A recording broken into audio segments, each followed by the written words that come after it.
Okay, thank you. Don't worry, this is the last roundtable that I animate this afternoon, and after it's not me. Welcome. We have watched and talked about a lot of subjects this morning, investment, education, startups. But there is research in Europe, and it's to understand how it's grow, how it is, what are the collaboration. And it's the question. It's all for you, and you can catch how you want. You have the mic if you want. What Europe can consolidate in quantum technology research startup? This is the first question. What research can? What Europe can consolidate in quantum technology? Okay. So the European effort in research in quantum technologies has been a long process, right? It has, I think Gustav can tell us a lot more detail. He has been one of the architects of this. But from me as my point of view as an academic researcher, we have seen it growing and taking a more and more consolidated form since, of course, the launch of the quantum flagship in 2016. Okay, so this was the catalyst moment, I would say, in the consolidation of the efforts from the European Commission on quantum technologies. And why was it a catalyst? Because it allowed us to build even more strongly the collaborations at the European effort between academic research groups, but also industrial actors in quantum technologies. It stimulated the creation after that of big number of startups as well in the field. And now that we are almost how many, 7 years afterwards, we're now in the next framework program. We went through Horizon 2020, now Horizon Europe and Digital Europe. We're seeing it really booming. So in a sense, there is already consolidating efforts happening through these infrastructure projects. So there is a logic behind all of this, of course. So there is strategic partnerships more on the research and development side. There is development on the infrastructure side. There is more and more awareness that we need to build a supply chain, that we need to help in this direction, while also keeping, of course, open the research space to international collaboration. But there is, together with the national projects like the one in France and in other countries, I think the main challenge now is to bring to fruition all of these efforts, to make them complementary, to create synergies, and again, I guess to consolidate the whole picture. Do you want to comment? Well, if I can complement. And I would just like to raise one indicator. If you count the number of professionals we have in the European Union on quantum, we are by far the world-leading region in terms of absolute numbers, but also in terms per capita. And this is one of the key factors of success of quantum in Europe, which was constantly growing since 1999, when the European Union and the member states decided to work on collaborative research in quantum, which at the time was a very small area, but with very dispersed competences. So from the very beginning, the whole quantum domain, the whole quantum field in research was forced and trained to work together, and has over the decades established an excellent working relationship. So the collaboration across borders in Europe is no longer put into question, but it's more, who's the best partner in Europe, whoever he is, be it research, be it industry. So on the research side, we were extremely successful to the extent that the other regions of the world envy us, because we have this very well established and hyper-connected quantum community. Now for us we're moving into the next challenge, is how can we keep this very good integration, very good cooperation beyond research in innovation, by bringing together the startups, the big companies, the small companies, the investors, to have the same dynamic network, the same dynamic distribution, to now really take advantage and create value out of the massive research efforts we have done before, to build quantum companies, to serve quantum markets in real applications. So just to complement this, I mean, I think the idea that we are having really something leading here in Europe, I think is completely right, and there's a lot of people looking at us, and I'm seeing this from myself, so I come actually from the HPC community, from the computer science community, and also this step towards, but this bridging between the communities, I think is making very nice progress here in Europe, particularly with the activities also in the UA-HPC JU, and these common projects between the quantum community and the computer science community, I think are really putting us in a driver's seat, and I think we're really in a really good position here, and the community is really forming and really coming together as one, which I think is fantastic to see. Also a lot of fun to be in right now, to be honest. Thank you. How the many existing research collaboration within the Europe turning into a competitive advantage in the startup scene? Do you have an answer about that? Well, I mean, we did the exercise recently, yeah? So we have about 25% of worldwide startups in quantum, which is a very good share now. Don't quote me on the exact percentage, but just to show that we have a very large success rate of turning the research results into startups. I mean, this is a collective effort. I mean, we have the quantum flagship at European level, which was an innovation program designed for the purpose of transferring research result into the real world. We have other initiatives like the infrastructure deployments. You mentioned UHPC, we have EuroQCI, we have a number of national initiatives that are popping up. So on the creation of startups, we are quite good. Also, if you take collectively all the public and private money that is around to support the startups, the seed funding is quite a sizable amount. Maybe we have to be more structured better and combine the various funds so that we can have more critical mass rather than looking country by country. The thing now, which is for us the next challenge, is what is the growth funding we can provide to those companies to make sure that we keep the large number of startups that we've created in absolute terms, but also in relative terms. I can add to this. I think one of the success parts for the startups is to bring their TRL level up to really have systems that are not just laboratory systems, but actually used.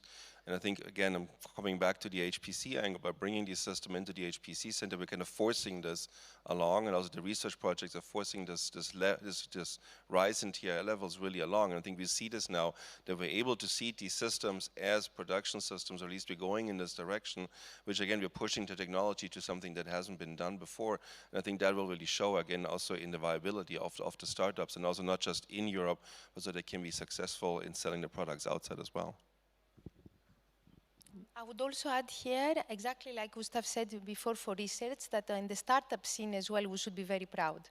I think they are looking, as we have visits from the US, from Asia, looking at the European scene as something extraordinary in a sense of vitality and of innovation, in ambition as well, in the technologies developed by our startups.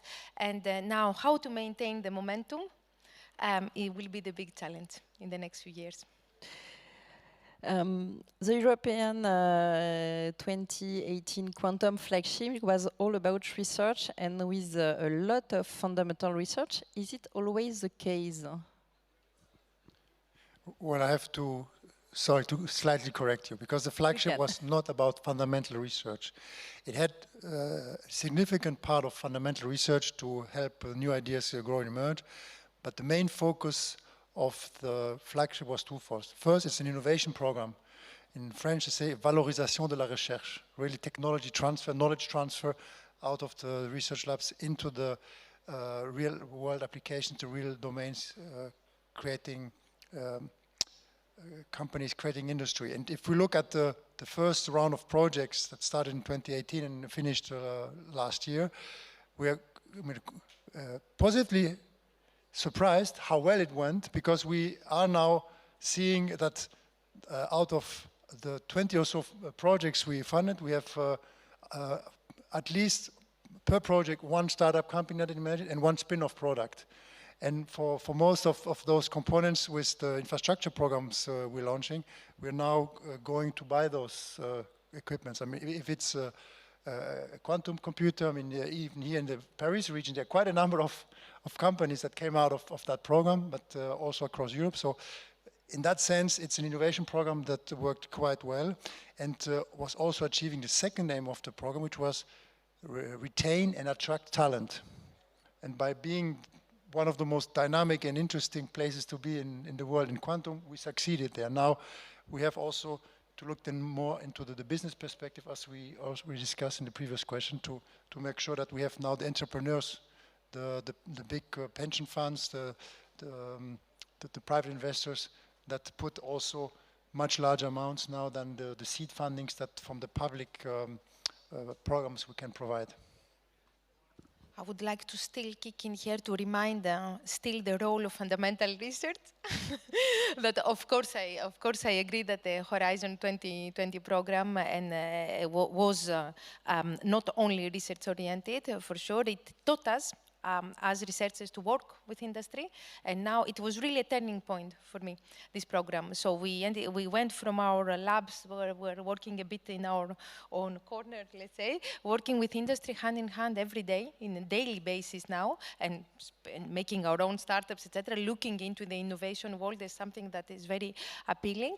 But we should not forget that quantum technologies do rely a lot on fundamental research, and we need to find a very good equilibrium between supporting research and while also keeping innovation alive.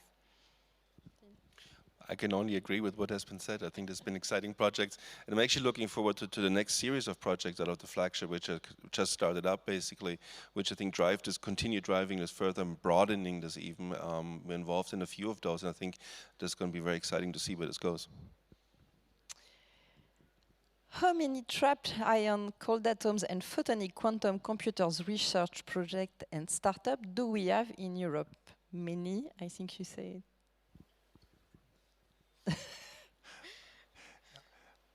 I would not be able to count them, and I would say this is, you know, I mean, this is, let's say, one of the current challenges we see, and that's why this panel is so useful, because what we need to achieve at European level is a better communication, a better alignment, or a better synchronization of the European and the national strategies and programs and actions in quantum, that we know, you know, where our strengths distributed, how many projects or companies we have in a certain domain, to guide us in our future plans. Okay, where should we invest in research development? Should we stop a certain type of qubit technology because it doesn't scale up for the industrial production? Or should we just bring all the money on a particular technology to one country because that's the country that excels in this particular technology? I mean, these are all the questions that we would need to address now at a, let's say, much more integrated European level than having, let's say, bilateral contacts with a couple of countries and trying to understand how much of atom traps computers they have, or how much they're spending on photonic chips. On the technology itself, I mean, we are from the Commission still following a totally open approach, saying we need to run for the moment all the approaches in parallel, because we don't know which ones will solve all the technical problems, all the practical problems, including the engineering problems, to have mass manufacturing, low-cost production of quantum devices. So from the, I agree, and I think this is actually a strength that we have to spreads right now, because we don't know what will be the final solution. And as a HPC center, we provide cycles access to our users, which are also very broad. We have users in the academic community in all disciplines, basically, which will want to be using these systems. And also they're not sure yet which system they actually want to use. And we've seen the same thing in traditional computing as well. There's multiple technologies, multiple directions, and there's not a single answer for that, right? And so having the spreads, being able to experiment with that, I think is a really big advantage. We see a lot of research projects which focus on a single technology, and if that doesn't happen to pan out, then they're kind of stuck, right? And so we actually, particularly at the center, we're trying to have multiple technologies in, offering them at the same time so people can compare what fits to what. Yes, there will be an experimental stage. There's small systems right now, but they give people the ability to experiment. And I think that's really important right now to gain the experience, and we probably will narrow down on 2, 3 it's just a guess, no technologies at the end, but which ones those are, we'll see, and this will not be done on pen and paper. It will be done what actually works on the system, where we can actually results out, and what are the users happy with at the end, and that's the technologies that will end up being promoted in the centers, I would say. Eleni? Don't have the numbers in my mind as well, but I would say that all these platforms are extremely promising, and I really, really hope that they will like show their promises even more in the next years. I would also underline how important it is to interconnect quantum devices, because this increases their power even more. Today, the red line of the conference was how and why industry need to start now. The industry, the company, can they work with research and make collaboration? I know that CNRS works on that and ask to have a subject from company and to work there. Can you explain how we can do that and synergies between industry and research. Yeah. Oh yes, it is extremely developed, and we're using it. I mean, really on a daily basis now in quantum technologies. Of course, we have help from our institutions like CNRS. There is a whole divisions, but also in CEA, in INRIA, and the universities as well. They all have divisions. Devoted to innovation, and we work with them. There is industrial academic PhD programs that are extremely good. I think the ecosystem helps us to create these synergies between industry and academic researchers. I don't think there is a problem there. Okay. Do you have any comment about a message that you want to say today? Well, maybe here today we're preaching to the convinced, but we have really to go against still a perception by a large part of the public that quantum is not there. Quantum is there. I mean, we see quantum computers, they may be modest, but they are there, they're robust, they're functioning. We have quantum sensors, we have quantum communication. It will still take a couple of years before they're widespread, before they're common usage, but they're no longer a scientific toy. They're real, and now we have to make sure that the general public, the policymakers, and the banks, investors, and so on, they realize this and don't miss the train for a bright future. Thank you very much, three of you, and this is the next part without me.